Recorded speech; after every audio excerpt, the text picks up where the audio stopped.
Hello everyone, and welcome back to another HUFO. This is the series where I give you my honest, unfiltered opinions on a variety of subjects that you ask me on Instagram. To get involved in a future one of these, make sure you follow me over there. But before we get into it today, a quick and extra big thank you to everyone who supports my channel through Patreon. Patreon is a tip jar of sorts for online creators, and it really does help me do what I do. If that sounds like something that's interesting to you, you can find that over at patreon.com/samuraiguitarist. Anyways, let's get to it. To kick things off, a number of people asked me about Phoebe Bridgers, who apparently smashed a guitar on SNL, which I guess caused a bit of a controversy. Okay, so I haven't actually watched this. I don't know any of Phoebe's music, and I suspect that that would have remained the case if it weren't for the so-called controversy, but because I've heard her name come up so much recently, I'm gonna go check her out, and I suspect there's a lot of other people who now will too. So given this, smashing her guitar, great PR move. Is it the most original thing in the world? Not unless your name is Pete Townsend and it's the 1960s.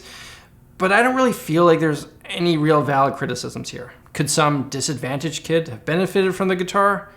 Okay, but just glue it back together and you can still donate it. I don't really think that is the root of the problem here.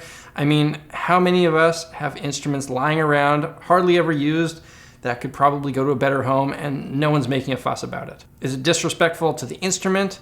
I mean, come on, it's an inanimate object, probably a cheap one at that. It doesn't have feelings. Is it gimmicky? Yeah, but I mean, that's the entertainment industry. Almost everything has an element of gimmickiness to it. Gimmicks are fun when they're not hurting anyone. If you don't want a gimmick, go to the symphony, but even then, they're all dressed up like penguins. I think anyone who's upset about this is trying to gatekeep, believing that only virtuosos or rock and rollers or whatever should smash their instruments. That, or they're just making a fuss to get attention. My HUFO is, if it's not your guitar getting smashed, who gives a dang about it? Moving on, Charlie FC29 asks my HUFO on Bruce Springsteen. He says, some say he's cringe, but Charlie thinks that he's one of the most influential artists of all time. Unless I'm out of the loop or something, as far as I know, Bruce Springsteen is highly regarded by musicians and non-musicians alike, so I'm not really sure what that's about. I love him. I love his stuff from the 80s, and I actually really enjoy a lot of his newer stuff, which is something that I can't say about most legacy artists. I will say though, I really can't stand how some people refer to anything that they don't like as cringe. I feel like it's just a lazy way to express dislike, and the grammar hurts me. I mean, if you saw Ghost, you wouldn't say, "Oh man, that was scare." By the way, I'm fully aware that I'm turning into a grouchy old man. Anyone who's known me for an extended period of time knows that this was always my destiny. Red Ridges asks, do I think kids like guitar anymore? And how would I introduce the guitar to my kid? I'm pretty certain that the guitar isn't nearly as popular as it used to be. I think that my generation was probably the tail end of the guitar craze, and it's been going down in popularity since. That doesn't mean that it's going to disappear or anything, but these things go in cycles. As far as how will I introduce guitar to my kid, he'll grow up surrounded by music. I play it for him all the time. He has a little piano that he mashes with his hands and face.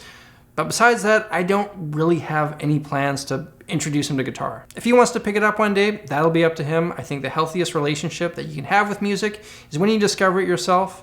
However, I do plan on buying him a drum kit fairly soon, because what kid doesn't want to smack a drum kit around? My buddy Brandon Soriano, as well as many other people, asked me about my opinion on Mateus Asado leaving Instagram and my general thoughts on social media for musicians. To anyone who doesn't know, Mateus is one of the biggest and, in my opinion, best guitarists on Instagram, and recently he decided to take an indefinite break from social media, putting his accounts to private. I don't know Mateus' situation, I don't want to speak on his behalf, but what I can speak on is my relationship with social media, as him and I kind of occupy a similar space, so maybe I can shine a light on creator burnout.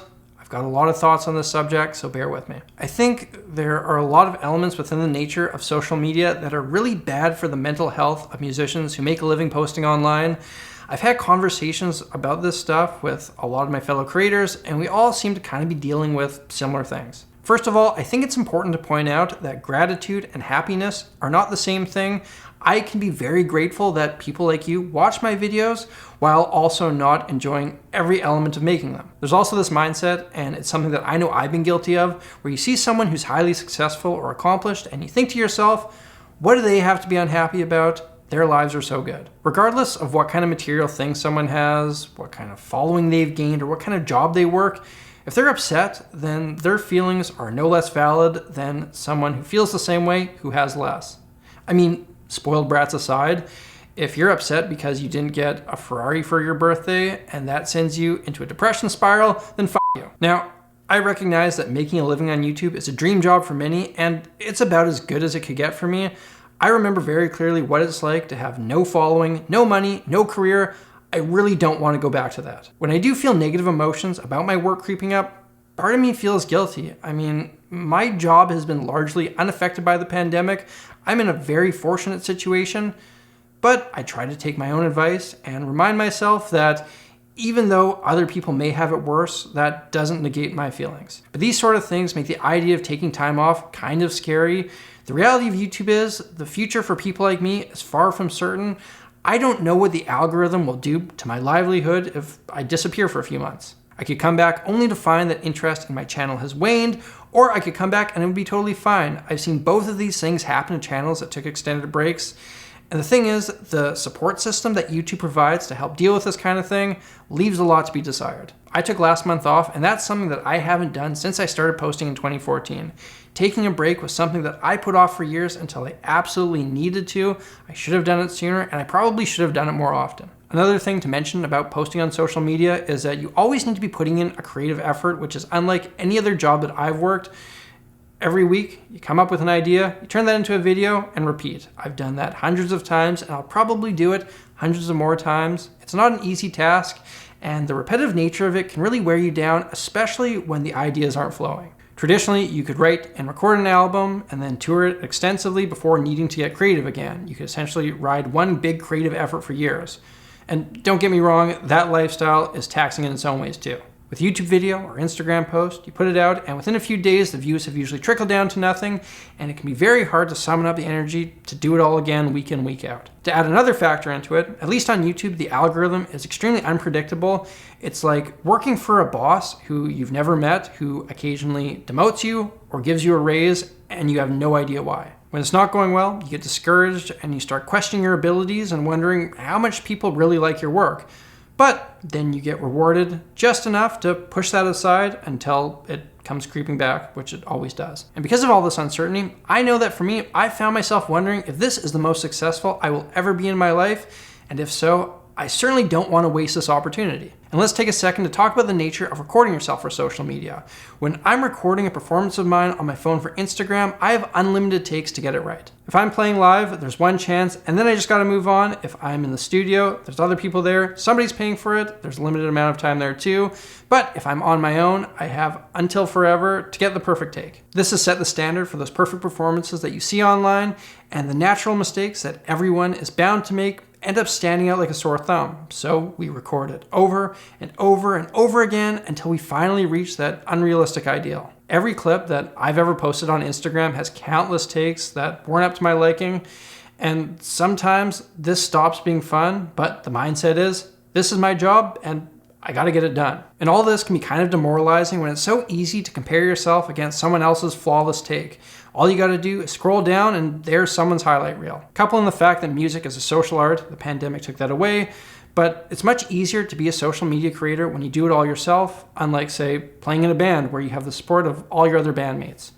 I mean, ideally you have their support. It doesn't always work that way. I think if you are posting online as a job long enough, you're bound to deal with some of these issues. It's just the nature of the beast. I hope that this can serve as an inside look into creator burnout. This has at least been my experience with it. I don't know how to deal with it perfectly. I took last month off to recoup, but I suspect that this will be something that I am battling in some form or another as long as I'm doing this job. Now, I'll wrap this up by saying this is just one part of the discussion. Some of the best things in my life have come from social media, but that's not what Brandon asked me about. If you want to hear about that stuff, ask me on my next HUFO. That was long-winded.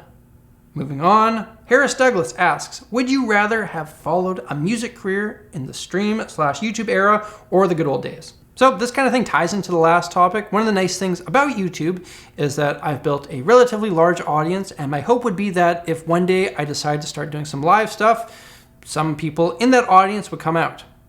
I mean, that would be when it's safe, of course. I'm not pulling a Smash Mouth. I think that the chances of a guy like me having that kind of outreach and those kind of options back in the 70s would have been much lower. However, a while back, I talked to an older bassist friend, and he mentioned that a while back when he was young, he used to gig every night in busy clubs. I'm not sure that happens anywhere in the world anymore besides a few music hubbubs, and it's something that I'm very jealous of. When I was starting out, we had to hustle hard for gigs, and venues almost never had built-in crowds. We needed to bring our own audiences out. Even when I was in my peak gigging days, living in Toronto, playing maybe a couple times per week, sometimes it was great, but it also wasn't rare that I was playing to an empty bar for drink tickets and $20. I really think that years ago, more people sought out live music on the regular, and I would have loved to have come up in a time when that work was plentiful. Sync Spams asks my HUFO on music school during the pandemic. One of the most valuable things when I went to school was playing with my peers and instructors.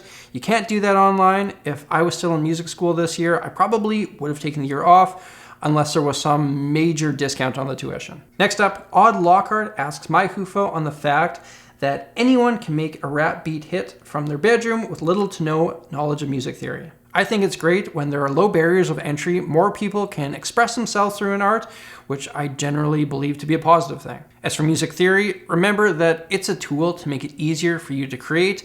If you're able to create something using other tools or other methods, power to you. I also think that there's more of a craft in creating good hip-hop tracks than many people give it credit for.